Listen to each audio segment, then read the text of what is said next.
Good morning बच्चों। कक्षा 11 हिंदी में आज मैं आपको नाटक, जो कि आपकी पाठ्य पुस्तक में कई नाटकों के बारे में है, लेकिन आपको जो पढ़ना है वो है सूतपुत्र। आपकी पाठ्य पुस्तक में कई नाटकों के बारे में लिखा है, जैसे कुहासा और किरण, आन का मान, गरुड़ध्वज, सूतपुत्र, राजमुकुट। इस प्रकार 5 नाटक आपकी पुस्तक में हैं, लेकिन आपको इनमें से सिर्फ सूतपुत्र पढ़ना है, वही आपकी बोर्ड परीक्षा में आता है और कक्षा 11 की परीक्षा में भी आएगा। तो आपकी वैसे 6 पुस्तकें होती हैं, लेकिन अब सभी को मिलाकर एक कर दिया गया है। जैसे एक गद्य संकलन, गद्य की थी गद्य गरिमा, जिसमें गद्य के पाठ थे। भारतेंदु हरिश्चंद्र का भारतवर्षोन्नति कैसे हो सकती है, आचार्य महावीर प्रसाद द्विवेदी, सरदार पूर्ण सिंह का आचरण की सभ्यता, संपूर्णानंद जी का शिक्षा का उद्देश्य, और राहुल सांकृत्यायन का अथातो घुमक्कड़ जिज्ञासा, और इसके बाद सड़क सुरक्षा एवं यातायात के नियम। ये पाठ आपको गद्य के अंतर्गत पढ़ने हैं। इसके बाद पद्य में आपको कबीरदास जी द्वारा रचित साखी पदावली, सूरदास का विनय वात्सल्य भ्रमर गीत, गोस्वामी तुलसीदास जी का भरत महिमा कवितावली, गीतावली, दोहावली, विनय पत्रिका, जो कि आप पढ़ चुके हैं। इनके जीवन परिचय भी आपको लिखने हैं। इसके बाद आप पढ़ेंगी महाकवि भूषण का शिवासौर छत्रसाल प्रशस्ति। आपका फर्स्ट ईयर में सिर्फ एक चैप्टर रह गया है, वो है महाकवि भूषण। और तीसरा पार्ट है आपका कथा भारती। कथा साहित्य में आपने प्रेमचंद्र का बलिदान कहानी पढ़ी, जो मैंने भेजी थी, आपने लिख ली होगी। इसके बाद अब मैं आपको जयशंकर प्रसाद द्वारा रचित आकाशदीप कहानी पढ़ाऊंगी। आज मैं आपको और नाटक भाग में जो 5 नाटक आपकी पाठ्य पुस्तक में हैं, उनमें से आपको सूतपुत्र नाटक पढ़ना है, जो मैं आज आपको पढ़ा रही हूँ। इसके बाद संस्कृत खंड में आपके 5 चैप्टर हैं। 5 में आपने वंदना पढ़ लिया, प्रयाग पढ़ लिया, सदाचारोपदेशा पढ़ लिया। अब आपको मैं हिमालय और गीतामृतम पढ़ाऊंगी। इसके बाद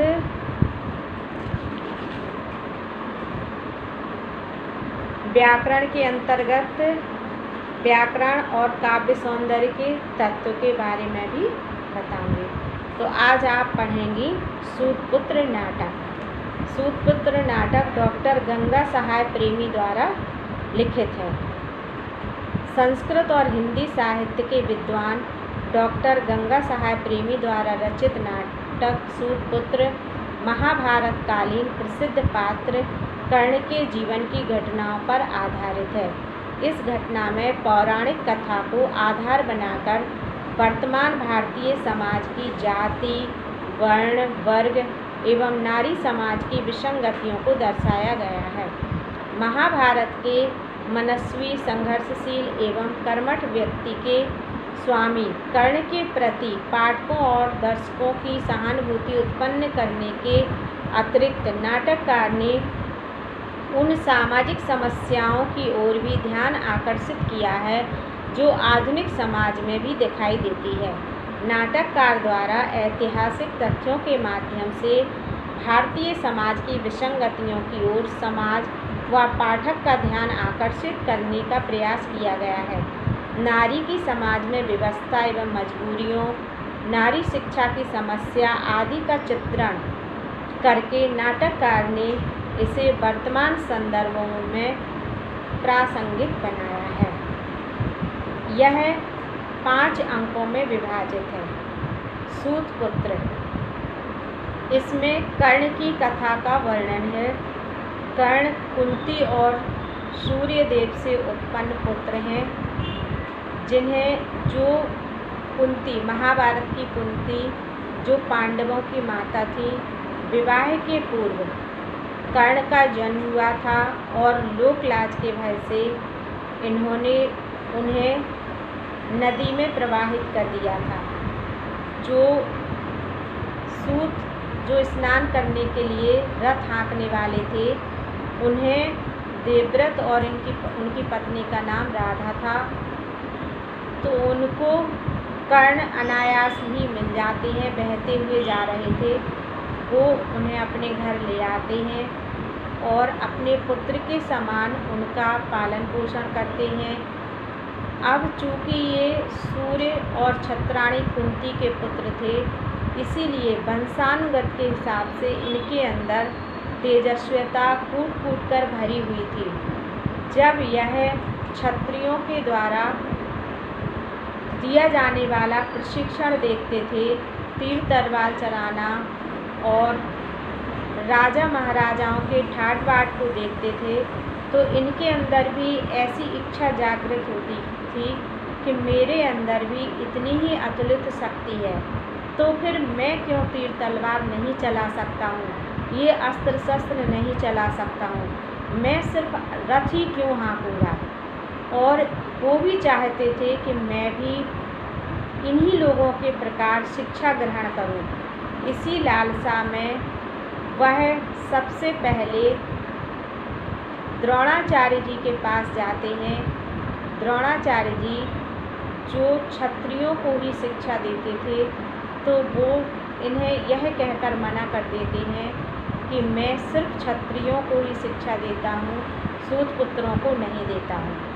इसके बाद इनकी शिक्षा की इच्छा इतनी तीव्र हो जाती है कि ये परशुराम के पास, जो पहाड़ों पर तपस्या कर रहे होते हैं, उनके पास जाते हैं और उन्हें ऐसा लगता है कि कहीं ये भी ना कह दें कि मैं भी क्षत्रियों को ही शिक्षा देता हूँ या ब्राह्मणों को ही शिक्षा देता हूँ, तो ये झूठ बोल देते हैं कि मैं ब्राह्मण पुत्र हूँ और आपसे शिक्षा लेने के लिए आया हूँ। परशुराम इनको शिक्षा देते हैं, लेकिन एक दिन उनकी सत्यता उजागर हो जाती है और परशुराम उनसे क्रोधित हो जाते हैं और उन्हें शाप दे देते हैं कि जब समय आएगा तो तुम अपनी शिक्षा को भूल जाओगे। इस प्रकार से शाप पा करके कर्ण वापस लौट आते हैं हस्तिनापुर, लेकिन जगह जगह पर उनका अपमान किया जाता है। वो अतुलित योद्धा थे, लेकिन फिर भी वो अपना पूर्ण परिचय न दे पाने के कारण और अतुलित शक्ति होते हुए भी वो कई बार अपमानित होते हैं। फिर उनकी मित्रता दुर्योधन से होती है, जिसे वह जीवन भर निभाते हैं। जब महाभारत का युद्ध होना होता है, तो कुंती देखती हैं कि कुंती समझ जाती हैं कि कर्ण मेरा ही पुत्र है और वे बहुत परेशान हो जाती हैं। एक तो उन्हें यह लगता है कि अगर कर्ण दुर्योधन के पक्ष से युद्ध करेंगे तो निश्चित रूप से वह मेरे पुत्रों पर, इन पुत्रों पर हावी हो जाएंगे और हो सकता है कि किसी की मृत्यु भी हो जाए। इस डर से वो कर्ण के पास आती हैं और कर्ण को अपना पूरा परिचय बताती हैं कि हे कर्ण, तुम राधे नहीं हो, राधा के पुत्र नहीं, बल्कि छत्राणी कुंती के पुत्र हो और तुम्हारे पिता सूर्यदेव हैं और ये पांडव तुम्हारे भाई हैं। तुम्हें अपने भाइयों के पक्ष में युद्ध करना चाहिए। लेकिन कर्ण कहते हैं कि हे माँ, जब मैं परेशान था, जगह जगह अपमानित होता था, तब आपने यह रहस्य क्यों नहीं खोला। लेकिन आपकी भी कुछ व्यवस्था रही होगी। तो वो कहते हैं कि आप माँ हो और मेरे पास कुछ आशा लेकर आई हूँ, तो मैं आपको वचन देता हूँ कि मैं अर्जुन के अलावा और आपके किसी भी पुत्र को नहीं मारूंगा। या तो युद्ध में मैं मारा जाऊंगा या फिर अर्जुन मारे जाएंगे।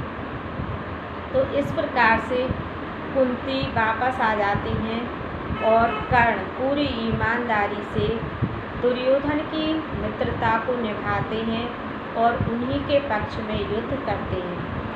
कर्ण की दानवीरता विश्व प्रसिद्ध है, क्योंकि सूर्यदेव की उपासना ये प्रतिदिन प्रातःकाल सूर्य देव की उपासना करते हैं। पहले भी करते थे और जब इन्हें पता चल जाता है कि सूर्य देव मेरे पिता हैं, फिर भी उसी प्रकार की उपासना करते रहते हैं और सूर्य देव की उपासना के बाद इनसे जो कुछ मांगता था ये मना नहीं करते थे। दान वीरता के लिए ये प्रसिद्ध थे। तो जो इंद्र थे अर्जुन के पिता, वो इस भय से कि कहीं कर्ण के द्वारा मेरा पुत्र ना मारा जाए, ये आते हैं और कर्ण से उनके कवच और कुंडल मांग ले जाते हैं, क्योंकि उन कर्ण को ऐसा वरदान था, सूर्य देव के द्वारा इन्हें कवच और कुंडल प्रदान किए गए थे कि जब तक सूर्य देव ने कहा था ये कवच और कुंडल तुम्हारे शरीर में रहेंगे तब तक तुम्हारी मृत्यु नहीं हो सकती है। इसी डर से इंद्र आते हैं और कवच और कुंडल का दान मांगते हैं, जिसे कर्ण समझ जाते हैं, लेकिन फिर भी वो उन्हें मना नहीं करते हैं क्योंकि वो ब्राह्मण वेश में आए हुए थे। इससे प्रभावित होकर के इंद्र उन्हें एक अमोघ शक्ति देते हैं कर्ण को और कहते हैं कि यह अमोघ शक्ति कभी भी निष्फल नहीं जाएगी। लेकिन कृष्ण की योग्यता और चालाकी से वह अमोघ शक्ति कर्ण को भीम के पुत्र पर चलानी पड़ती है। इस प्रकार से युद्ध में कर्ण की अर्जुन के द्वारा मृत्यु हो जाती है। ये नाटक विधा 5 भागों में विभाजित है। प्रथम अंक में डॉक्टर गंगा सहाय प्रेमी द्वारा रचित सूत पुत्र के प्रथम अंक का प्रारंभ महर्षि परशुराम के आश्रम के दृश्य से होता है। धनुर्विद्या के आचार्य एवं श्रेष्ठ धनुर्धर परशुराम उत्तराखंड के पर्वतों के बीच तपस्या में लीन हैं। यही उनका आश्रम है। परशुराम जी का व्रत है कि वे धनुर्विद्या केवल ब्राह्मण को ही सिखाएंगे। कर्ण की हार्दिक कामना थी कि वह एक कुशल लक्ष्यवेदी धनुर्धारी बने। इस उद्देश्य को लेकर वह परशुराम जी के आश्रम पहुंचते हैं और अपने को ब्राह्मण बताकर धनुर्विद्या की शिक्षा प्राप्त करने लगते हैं। एक दिन कर्ण की जंघा पर सिर रखकर सोए हुए परशुराम कर्ण की जंघा से निकले हुए रक्त एवं कर्ण के धैर्य भाव से उनके क्षत्रिय होने की संभावना व्यक्त करते हैं। वे कर्ण से स्पष्ट पूछते हैं कि तुम कौन हो। कर्ण सारी बात सच सच बता देता है। क्षुब्ध होकर परशुराम कर्ण को शाप देते हैं कि तुम अपने अंतिम समय में इस विद्या को भूल जाओगे और इसके प्रयोग में असफल रहोगे। यह प्रथम अंक की कथा है। प्रथम अंक की कथा में मैंने आपको बताया कि ये सूर्य एवं छत्राणी कुंती के पुत्र थे, इसीलिए इनके अंदर महत्वाकांक्षा कूट कूट कर भरी हुई थी। इन्हें रथ हाँकने का धंधा बिल्कुल पसंद नहीं था। ये भी चाहते थे कि मैं भी श्रेष्ठ धनुर्धारी बनूं।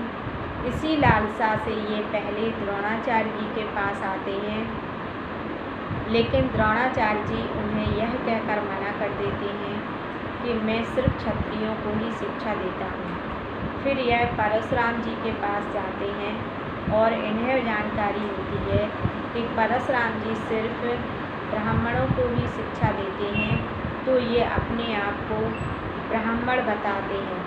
अपने गुरु से ही ये झूठ बोलते हैं और शिक्षा को ग्रहण करने लगते हैं। एक दिन कर्ण की जंघा पर सिर रखकर परशुराम जी सो रहे होते हैं तो एक विषैला कीट आता है और कर्ण की जंघा में काट लेता है, जिससे रक्त प्रवाहित होने लगता है और कर्ण उस कष्ट को, उस पीड़ा को इसीलिए सहन करते रहते हैं कि हमारे गुरु की नींद न टूट जाए। इस प्रकार जब अधिक रक्त प्रवाहित होता है और परशुराम जी की आँख खुल जाती है और वो देखते हैं कि इतना धैर्यशाली ब्राह्मण कभी नहीं हो सकता है, इतना सहनशील तो सिर्फ क्षत्रिय ही हो सकता है।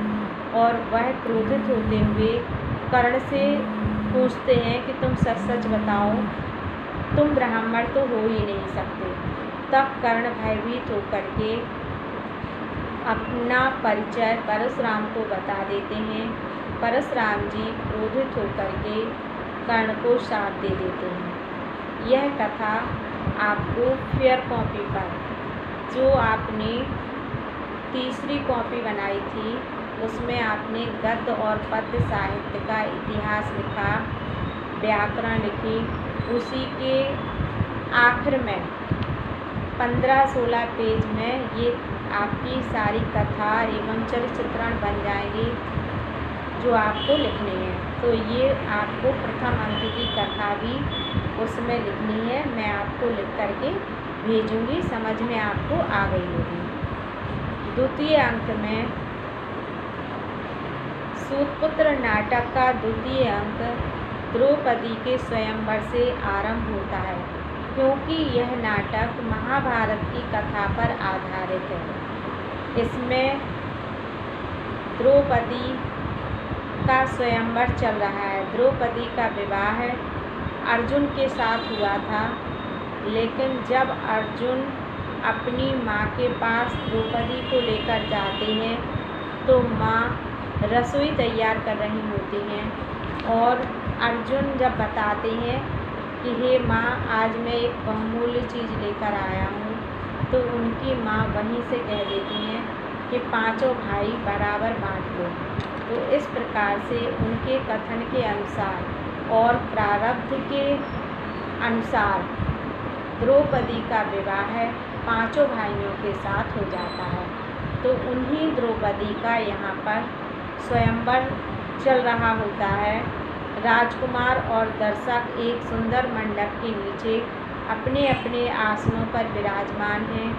खौलते तेल के कढ़ाई के ऊपर एक खंभे पर लगातार घूमने वाले चक्र पर एक मछली है। तेल में देखकर उसकी आंख बेधनी है। राजा द्रुपद अपने पुत्र के साथ मंडप में आते हैं और उनके आदेशानुसार सेवक राजकुमारी कृष्णा के स्वयंवर की घोषणा करते हैं। द्रौपदी का नाम कृष्णा भी था। इसमें शर्त थी कि जो भी खौलते हुए तेल में ऊपर घूमती हुई मछली की आँख का भेदन करेगा, उसी के साथ द्रौपदी का विवाह होगा। तो इस प्रकार से यहाँ पर स्वयंवर चल रहा होता है